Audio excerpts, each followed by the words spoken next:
20장 1절에서 시간이 얼만큼 지나갔는지를 우리에게 말해줍니다.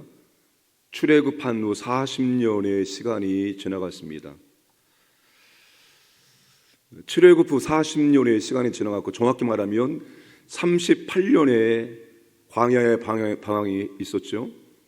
출애굽 1세대가 정탐꾼들의 악평을 듣고 원망하고 불평하고 불순종함으로 38년 동안 광야에서 하나님의 징계로 다 죽었습니다. 다 죽고 38년이 지난 후에 지금 동일한 자리에 출애굽 2세대들이 서 있습니다. 부모 세대가 그 자리에서 원망하고 불평하고 불순종함으로 38년 광야를 방황하고 다 하나님의 징계로 죽었습니다. 그 불순종의 자리, 원망의 자리에 38년이 지난 다음에 자녀 세대가, 출애굽 2세대가 그 자리에 서게 된 것입니다. 그들 하나님의 뜻에 어떻게 반응할까요? 지도를 보시면 저기가 지금 가데스 바네아입니다. 저 가데스 바네아에서 여러분 지금 초록색 길이 왕의 대로입니다. 동서를 간통해서 저기를 따라가서 쭉 위로 올라가서 넘어가면 가나안 땅입니다. 저 초록색 길을 따라서 요단 동편으로 올라가서 그리고 모압 암몬으로 쭉 올라간 다음에 넘어가면 가나안 땅입니다. 저 왕의 대로는 무역로입니다. 근데 저 왕의 대로가 어디에 있습니까? 에돔이라는 나라 안을 통과합니다. 그래서 모세가 어떻게 합니까? 에돔 왕에게 사신을 보내서 정말로 정중하게 부탁합니다. 우리가 이 길을 지나갈 수 있도록 허락해달라. 그러면서 아주 구구절절히 그들의 역사를 말하기도 하고 너희와 우리가 형제가 아니냐라고 말하기도 합니다. 우리가 아무것도 건드리지 않겠다. 그냥 이 땅으로만 지나갈 수 있도록 허용해 달라고 아주 정중하게 부탁합니다. 에돔 왕이 18절에서 거절합니다. 다시 한번 정중하게 두 번째 부탁을 합니다. 19절에 우리가 큰 길로만 지나가겠고 우리나 우리 짐승이 당신의 물을 마시면 그 값을 낼 것이라. 우리가 도보로 지나갈 뿐인즉 아무 일도 없으리라 하니. 두 번째 정중하게 부탁했지만 또다시 완강하게 거부할 뿐만 아니라 군대를 이끌고 와서 길을 막아 섭니다. 여러분, 모세의 요청이 얼마나 정중한지를 우리가 확인해야 됩니다. 무례한 기독교가 되지 않아야 됩니다. 상식 없는 기독교가 되지 않아야 됩니다. 그러니까 무례한 성도, 상식 없는 성도가 되어서는 안 된다는 것입니다. 우리에게 여러분 진리가 있고 우리에게 생명이 있고 구원이 있습니다. 그렇다고 해서 여러분 다른 종교에 대해서 우리가 무례하게 말하지 않아야 됩니다. 전도할 때 우리가 무례하게 말하지 않아야 됩니다. 예의를 갖춰서 정중하게 우리가 그들을 주님께로 인도할 수 있어야 된다는 것입니다.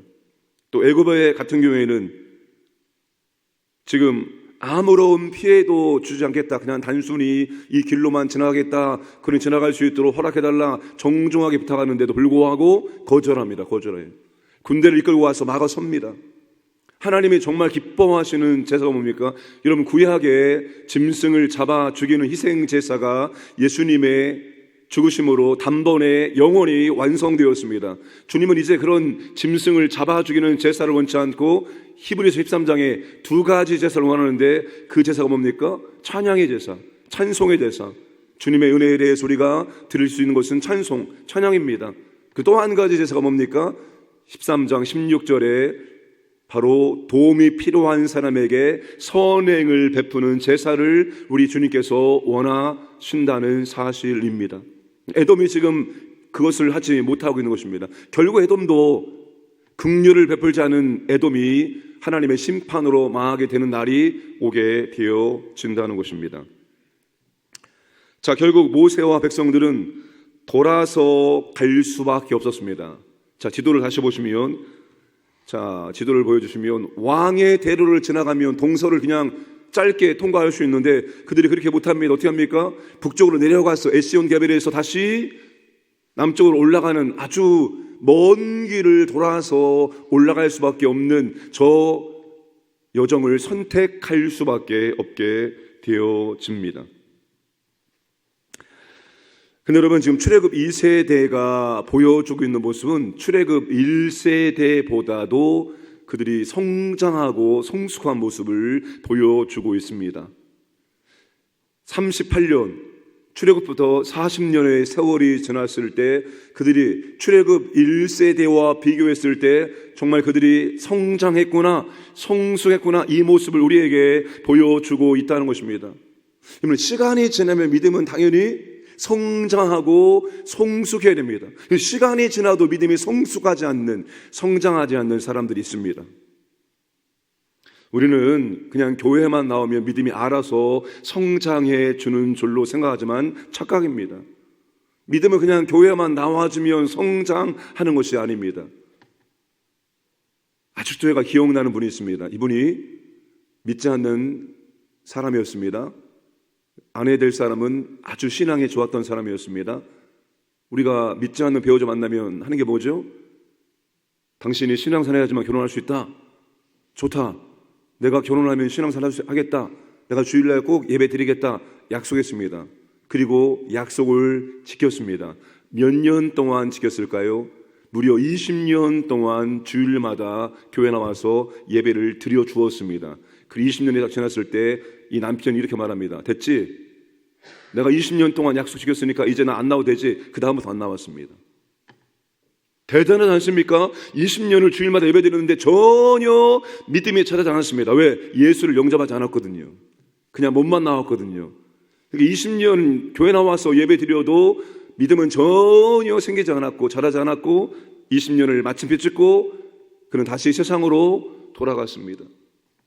정상적인 것은 시간이 지나면 믿음이 성장하고 성숙해지는 것이 정상입니다. 그러나 그런 정상적인 일들이 일어나지 않는 분들도 있다. 이것을 명심을 해야 됩니다. 자, 그러면 내 믿음이 지금 성장했구나, 성숙했구나, 뭘 통해서 알 수 있을까요? 지금 출애굽 2세대가 세 가지의 모습을 우리에게 보여주고 있습니다. 첫 번째, 불평하거나 원망하지 않고 있다는 것입니다. 여러분, 출애굽 1세대가 잘했던 건 뭡니까? 조금만 힘들고 조금만 어려우면 뭡니까? 원망하고 불평하고 모세와 아론 탓했습니다. 근데 그들이 불평과 원망을 하고 있지 않다는 것입니다. 불평과 원망을 하지 않을 수 있는 이유는 하나님을 신뢰할 수 있기 때문입니다. 하나님의 임재, 하나님이 우리와 함께하고 있다, 하나님을 신뢰할 때만이 원망과 불평을 하지 않습니다. 그러나 이것이 없으면 반드시 원망하고 불평하게 되어 있습니다. 그들은 지금 38년 광야를 방황하면서 하나님의 인도하심을 확실히 경험하고 하나님이 우리와 함께 하시고 우리를 보호하시고 인도하고 있음에 대해서 확실히 신뢰하고 있습니다. 그러므로 원망과 불평을 하고 있지 않다는 것입니다. 두 번째, 그들이 싸우거나 다투지 않고 화평을 지키고 있다는 것입니다. 여러분, 누가 싸웁니까? 고린도 교회가 뭘 잘했습니까? 다툼을 잘했습니다. 싸움을 잘했습니다. 어떻게 싸웠습니까? 4개의 파로 나눠서 아주 치열하게 싸웠던 교회가 고린도 교회였습니다. 근데 바울이 고린도 교회를 향해서 뭐라고 말합니까? 육신에 속한 자들이다, 어린아이들이다 라고 말합니다. 근데 우리가 고린도 교회를 볼 때는 그렇게 말하지 못하죠. 대단한 것들을 많이 가지고 있었기 때문입니다. 어린아이들만 모여있으면 설교 잘하는 어린아이, 전도 잘하는 어린아이, 성경 말씀 많이 알고 있는 어린아이, 찬양을 잘 부르는 어린아이, 다 어린아이입니다. 그 어린아이가 많이 모여있으니까 싸울 수밖에 없습니다. 다툴 수밖에 없습니다. 어린아이들이 다투고 싸움의 방법을 통해서 자신이 원하는 것을 얻어내는 것입니다.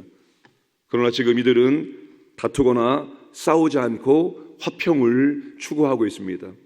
믿음이 성장한 사람, 믿음이 성숙한 사람이 취하는 것이 바로 이거죠. 다투거나 싸우지 않고 화평을 추구하는 것, 하나님을 지켜나가는 것이 바로 믿음의 성장의 증거입니다. 마지막 세 번째가 뭡니까? 쉬운 길, 가까운 길이 막히자 어려운 길, 먼 길로 돌아가라는 하나님 말씀에 온전히 순종하고 있다는 것이죠.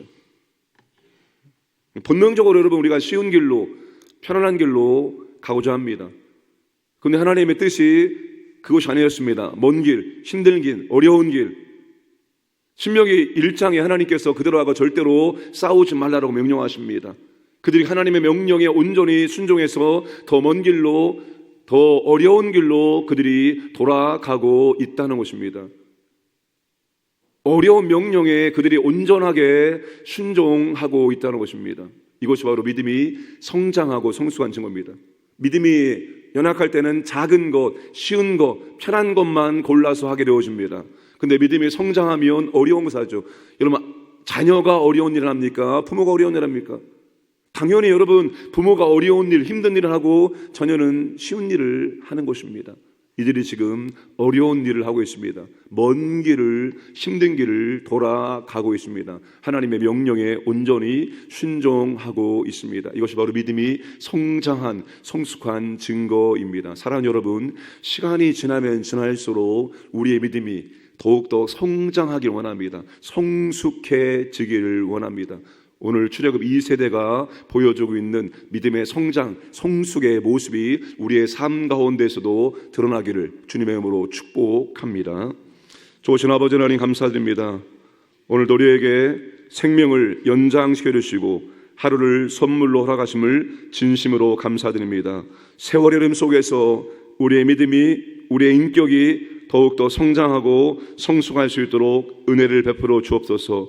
어떤 상황 속에서도 불평하거나 원망하지 않게 하시고 하나님을 절대 신뢰할 수 있는 믿음을 허락하시고 우리가 다툼과 싸움의 방법으로 취하는 것이 아니라 화평을 추구할 수 있도록 은혜를 베풀어 주시고 우리가 쉬운 길, 가까운 길, 편한 길로 가지 아니하고 때론 돌아가라고 먼 길로, 험한 길로 가라고 말씀하실지라도 그대로 순종할 수 있도록 은혜를 베풀어 주옵소서. 하나님 아버지, 오늘 또 황인의 모든 가족들, 직장, 사업장, 가정, 자녀들 재산을 보호해 주시고 하나님의 은혜를 경험하고 하나님께 찬양의, 찬송의 제사를 풍성히 드리는 복된 날이 될 수 있도록 인도하여 주옵소서. 혼란스러운 이 나라 가운데 하나님께서 인도하시고 역사해 주시기 원하며 아버지 하나님 합당한 대통령이 세워질 수 있도록 인도하여 주옵소서. 새벽을 깨어 기도하는 주님의 자녀들을 만나 주시고 그들의 기도를 하나님 아버지 귀 기울여 주시고 하나님께서 풍성하게 응답하여 주옵소서. 감사드리며 모든 말씀 예수님의 이름으로 기도드리옵나이다. 아멘.